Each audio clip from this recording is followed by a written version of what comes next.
Well, you were the medical doctor, Ronnie Jackson, for two presidents, President Trump and President Obama. We have aired tape from 2012, 2016, and 2020 of Joe Biden, and now today.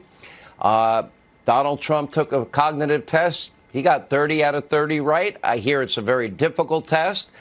I do not think Joe Biden would do well on that test. Is that a fair assessment based on what I'm observing? Absolutely, Sean. And I've been saying this from the very beginning. I've been saying that something's going on here. I was saying this when he was candidate Joe Biden. And I've been saying that it's only going to get worse. And guess what? We're watching that happen right before our eyes right now.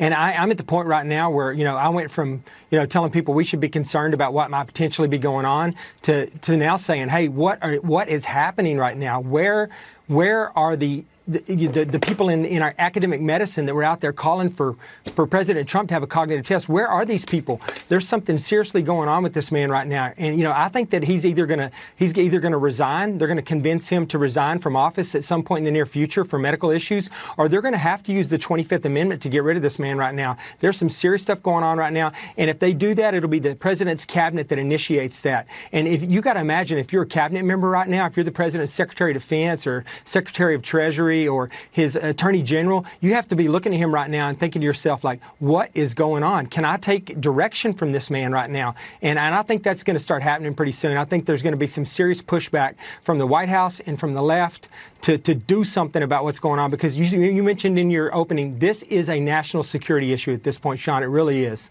I don't disagree with you. Stephen Miller, under the guise of COVID safety and protections, they kept him in the basement bunker during the campaign, and he seemed to disappear for long periods of time whenever there was going to be a big moment in the campaign, either a debate or the Democratic National Convention, and they were able to get him over these humps.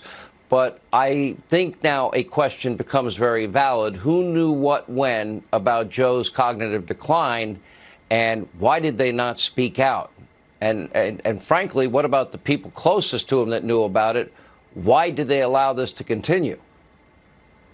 Well, first of all, I don't think it's going to be sustainable for the White House to continue refusing Dr. Ronnie Jackson's request that they perform a cognitive test on Joe Biden. Anybody watching that town hall last night, and as you mentioned, not many were, can see that his cognitive situation is deteriorating rather rapidly, and that is deeply alarming to all Americans.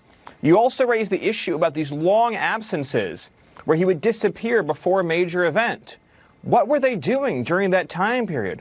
How are they getting him ready for these events? I'm sure a medical professional like Dr. Jackson would have some ideas about the kinds of things they could have been doing, but those questions have never been answered.